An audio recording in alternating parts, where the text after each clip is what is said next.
You know, I was doing a talk the other day, and we were talking about the power, the I am power. And, you know, when God told Moses, go tell Pharaoh to let my people go, and Moses was like all of us, he's like, who, me? So he said, well, who should I say sent me? And he said, tell him that I am sent you. And I am is the making power, the power to be able to create the world in the image that you desire. So this day, our topic is, let go to rise up. I wanted to do that in the meditation. Could you see that vision on the mountain? I love being on the mountain. I was up at, I always want to call it Lake Titicaca, but it's not that. It's Lake Junaluska. Titicaca's in South America, I think. But Junaluska, we were up there, and being in the mountains, and I got up in the morning and could see the mountains, and we had a great crew up there. And as you saw the mountains, there was a certain serenity. And in the meditation today, I was really feeling that. And that energy from the mountain as that sun comes up. And so when we think about this, those of you online, I want you to really pay attention today. Watch, and as you're watching online, share this broadcast. Because believe me, it's going to heal and uplift a lot of people. Those of you in the room, though, we've got a special treat. Because everybody in this room has contributed a vibration. I love it when we all come together in one space and give our vibrations. And this way, the message that you receive today, the vibrations we all created, is like togetherness. If it's a bad message, then I can say you did it. Hey, Andre, welcome. Well, I know Andre is the former head of the Democratic Party for New Hanover County. I know you're glad you retired from that.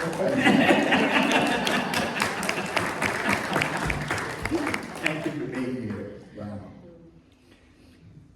I'd love to do a little call and response to get us going. And today I ask, how do you feel? And you know what?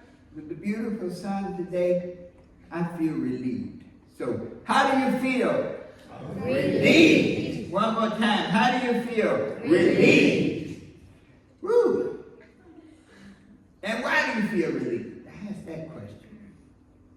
And you know why I feel relieved? Because God is in charge. The spirit, the vibration of which we are all the current representation, is in charge. So why do you feel relieved? Because God is in charge.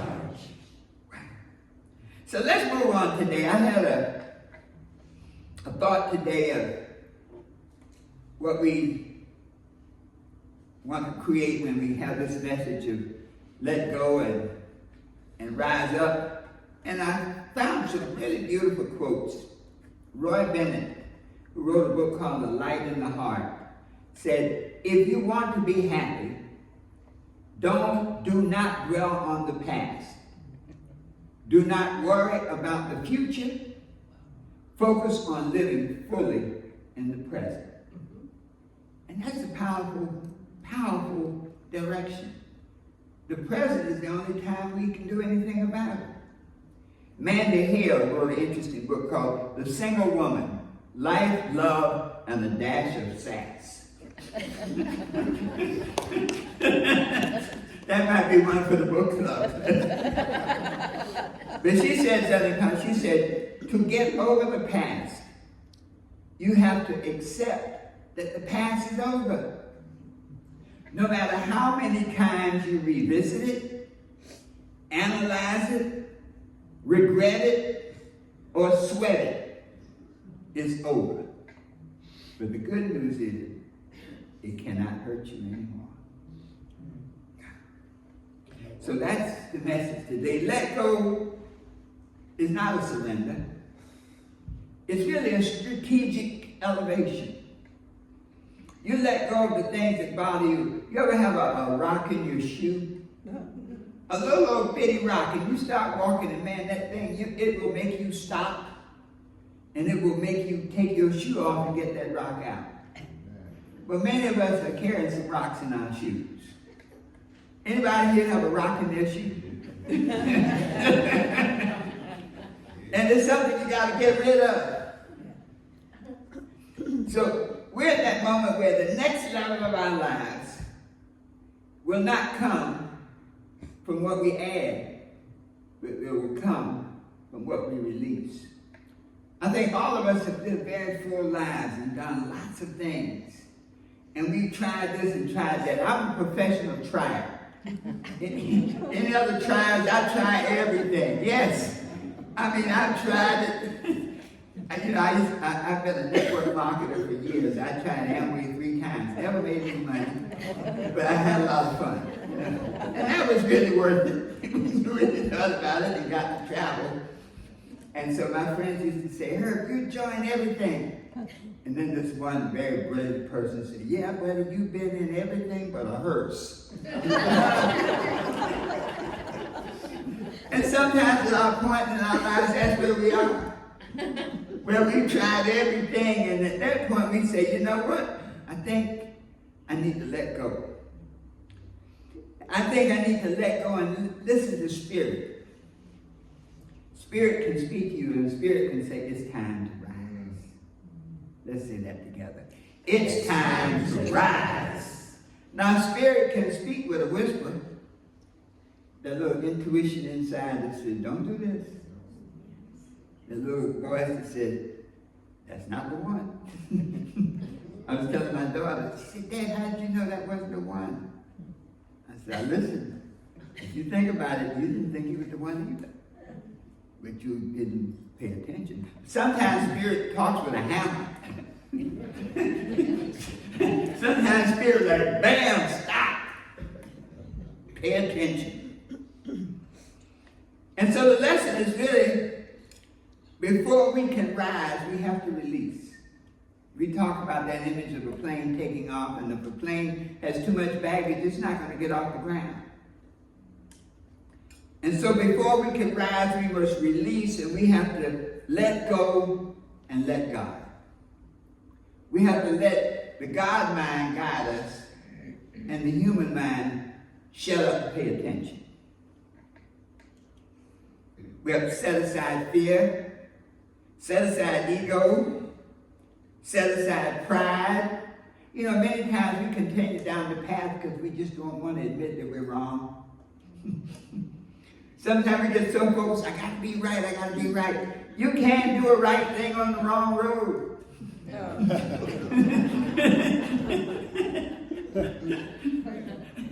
If you're on the wrong road, I don't care how many right directions you will not get where you want to go. Metaphysically, the idea of letting go is a spiritual process of a release where we shed old thoughts.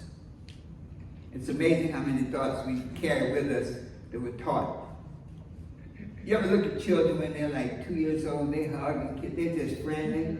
And so pretty much everything that we are right now is learned behavior.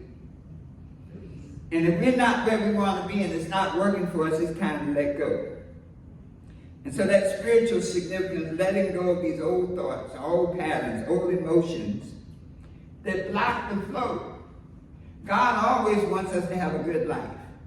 But we keep complicating the matter by the choices we make. So rising up is really an uplifting of consciousness.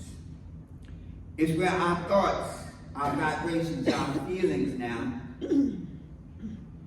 align with the God mind. You know, our affirmation that there's only one thing in the universe, one God, and it's a good God. And so it's all about aligning yourself with that which is good.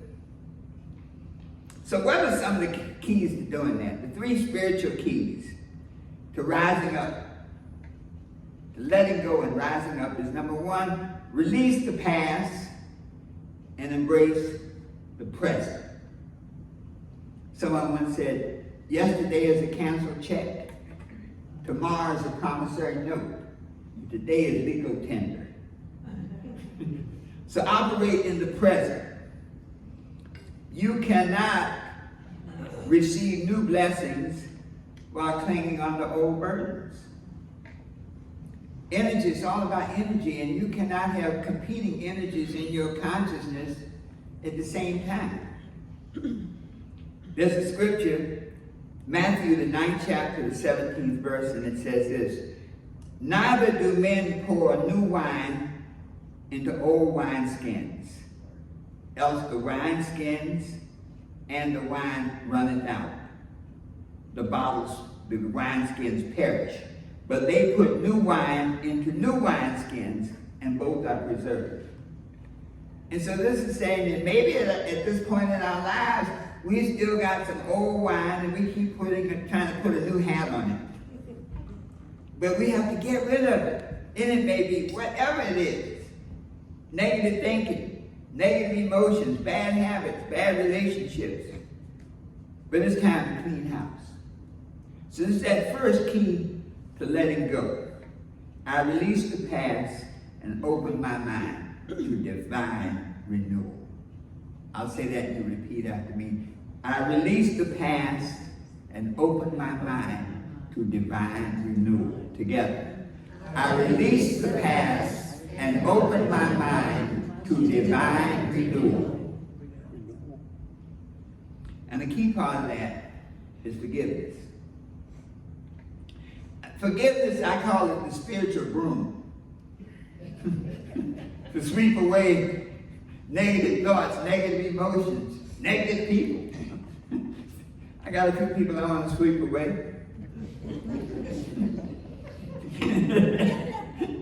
You know, it's amazing. When you have negative people around you, you can protect yourself, but it's like Star Wars. You know, in Star Wars, whenever there was a threat, say, Scotty, put up the shields.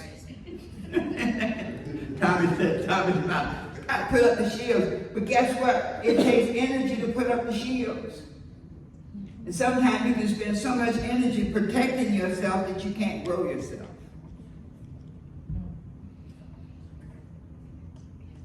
That's something, we need to let that sink in. So, when we forgive, we create the space for spirit.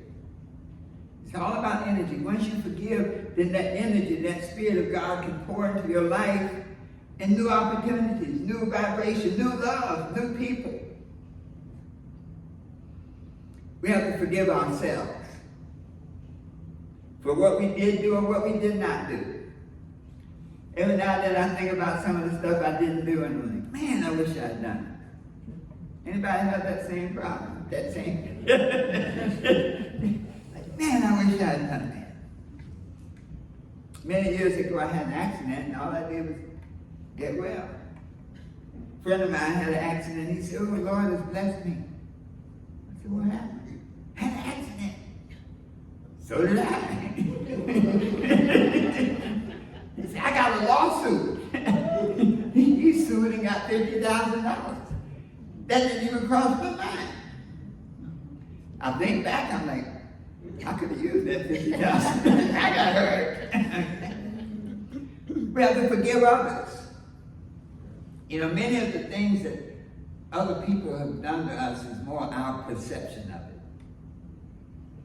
We can perceive stuff at a different point in time and space. You know, I've seen situations where grown people, 50 and 60 years old, are still mad at something that happened when they were children. Yeah.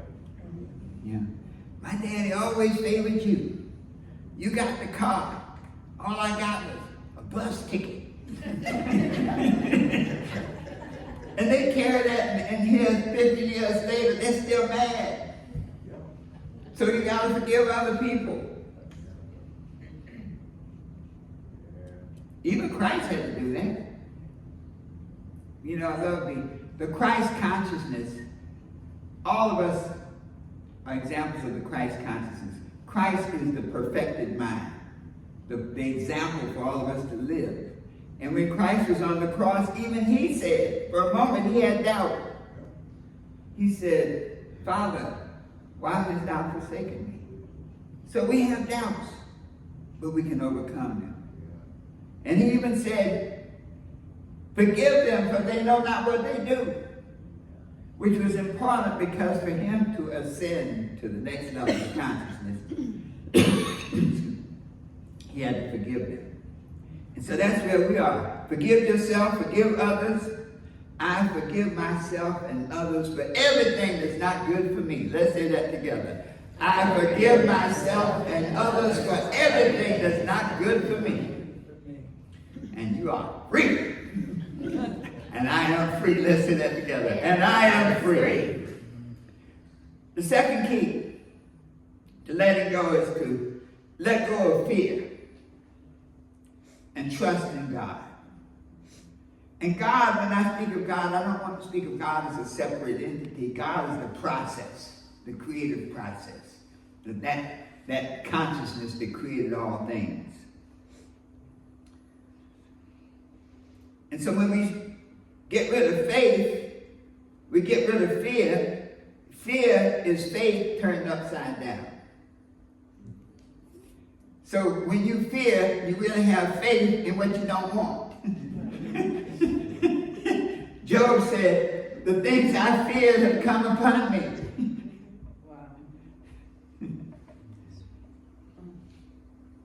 When Peter walked on the water, interesting, in Matthew's, the book of Matthew, the 14th chapter, 28 through the 31st verses, and it talks about, Jesus says, well, first Peter challenged Jesus. He says, Lord, if it's you, tell me to come to you on the water. And Jesus said, well, come on. And sure enough, Peter jumped over the side of the boat and he was walking on water. He was doing quite well then. But then fear and doubt. The wind blew. And he looked down. And he said, oh my goodness, I can't do this. And he began to sink. Jesus reached his hand and pulled him in. And he said, oh, you of slow faith. Why do you doubt? And this is why when I say let go of fear and trust in the process, faith is the substance of things hoped for and the evidence of things not seen. So you have faith instead of fear. One of the challenges with having faith is, number one, that we get concerned with the how. Many times when people are healed, they just heal. The doctors are scratching their heads and doctors, that's why they call it a practice. Because they don't know anything. They're practicing on you. That's it. But many times you'll see people heal and the doctors have no explanation. I have a lady, a friend that was given 4 months to live, and she changed her diet. She said everything that was making her sick, she had cancer, she was eating it. She said, I'm digging my grave with my fork. Let me stop eating this stuff. Let me stop cooking. So she started making natural foods, raw foods. And now, 16 years later, the doctor who made that prognostication has made his transition. And she's still here. And so don't worry about the how. That when you have a vision for yourself, when you put it in God's hands, in the spirit, in the vibration, the how will be taken care of. Get your ego out the way. The ego will keep you from trusting the process. That when you pray and you ask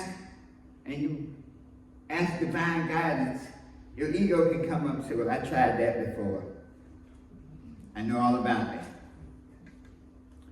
And then the other thing that keeps you from releasing fear and trusting in the process is relationships. Other people. When people when they don't support what you want, you can get through it. I mean, many times there's situations there where you can't change it, and with integrity, but you can realize that people approach you from their level of consciousness. Really has nothing to do with you, it's how they see you. And so therefore now, once you can define it like that, then you can protect yourself. But these are things that create fear and make us doubt the process. I place my faith in God's perfect order. Let's say that together. I place myself in God's perfect order. Faith lifts, fear limits. Let's say that together. Faith lifts, fear limits. Finally, number 3. Let us rise to alignment with the God mind, with the Christ mind. When we know that we were created for a good purpose, then anytime stuff happens in our lives that doesn't seem like good, then we ask the question, what good can come of this? What's the lesson I'm supposed to learn? Obviously, the Spirit is speaking to me. He's hitting me on my fingers with a hammer. There must be something that I need to change. When we begin to detach from the outcomes. In business, they always measure stuff in, dollars and cents, profit and loss. Internet, how many followers you have, how many likes you have. Sometimes we can get so focused on what we want that we can't see around and see the bigger picture. We may be knocking on something, but you ever see the guys do roofs now? Remember when they had the hammer and all the nails? We're thinking about that. That's our perspective, and now they have these nail guns and they go bam, bam, bam, bam, bam, do the roof in a day. If you had that old expectation, you'd be very disappointed in yourself. But if you align with the current, with the God mind, then things can happen. When I started I've written a number of books, and I wrote the 12 Universal Laws of Success. The first edition, I thought it was a failure. I sold 25,000 copies. And I had this thing in my mind that I was going to sell 1 million copies.